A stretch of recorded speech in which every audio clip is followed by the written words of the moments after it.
અત્યારે અમેરિકામાં રહેતા લાખો ભારતીય માટે એક એવા માઠા સમાચાર સામે આવ્યા છે જેણે હજારો પરિવારના સપનાઓ અને યોજનાઓ પર પાણી ફેરવી દીધું છે. અમેરિકા જવા માંગતા લોકો માટે એક એવો આંચકો આવ્યો છે જેમની કોઈ કલ્પના પણ ક્યારેય નહોતી કરી. જે લોકો એરપોર્ટ પર જવા તૈયાર હતા તેમના વિઝા ઇન્ટરવ્યૂ અચાનક જ રદ થઈ ગયા છે અને હવે મુદત સીધી ઓક્ટોબર 2026 સુધી લંબાઈ ગઈ છે. આ આખી ઘટના પાછળ અમેરિકાના એક નવા કડક નિયમનો હાથ છે, જેના કારણે અત્યારે ભારે અફરાતફરીનો માહોલ સર્જાયો છે.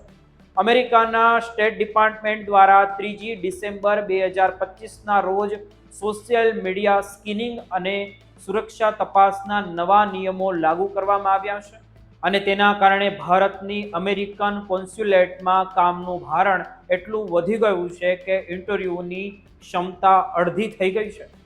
પરિણામે ચેન્નાઈ, મુંબઈ અને નવી દિલ્હીમાં હજારો H-1B વિઝા અને H-4 વિઝા અરજદારોના ઇન્ટરવ્યૂ રદ કરીને છેક જુલાઈથી ઓક્ટોબર 2026 સુધી ધકેલી દેવામાં આવ્યા છે.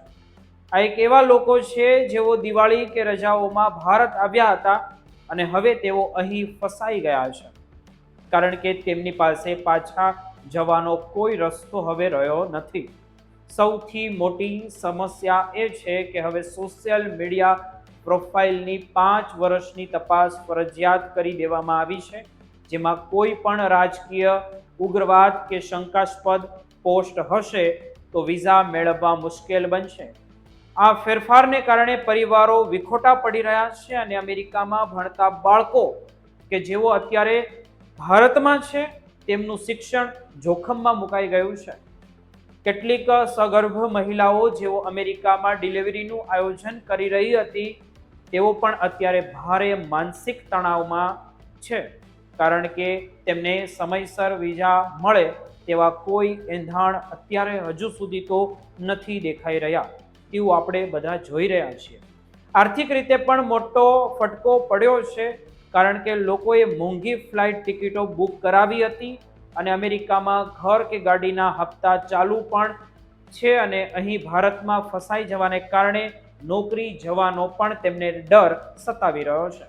સોશિયલ મીડિયા પર લોકો આ સ્થિતિને અત્યંત ગંભીર ગણાવી રહ્યા છે અને તેને કોરોના સમય જેવી આફત પણ માની રહ્યા છે. નિષ્ણાંતો સલાહ આપી રહ્યા છે કે અરજદારોએ હવે પોતાની સોશિયલ મીડિયા પ્રોફાઇલ પબ્લિક રાખવી જોઈએ અને કોઈ પણ વિવાદાસ્પદ પોસ્ટ ડિલીટ કરવી જોઈએ. આ સાથે જ તમારી કંપની પાસેથી વર્ક ફ્રોમ ઇન્ડિયાના પત્રો તૈયાર રાખવા જરૂરી છે, જેથી નોકરી બચાવી શકાય.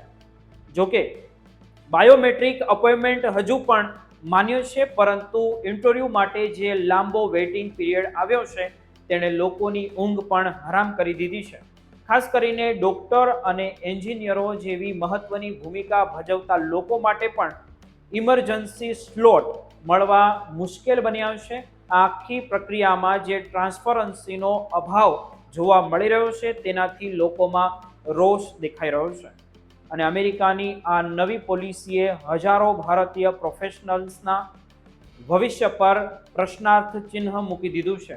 અત્યારે સ્થિતિ એવી છે કે જો તમે એકવાર ભારત આવી ગયા તો પાછા જવાની કોઈ ગેરંટી નથી અને આવનારા મહિનાઓમાં આ મુશ્કેલી હજુ પણ થોડી વધી શકે તેવું આપણે બધા જોઈ રહ્યા છીએ.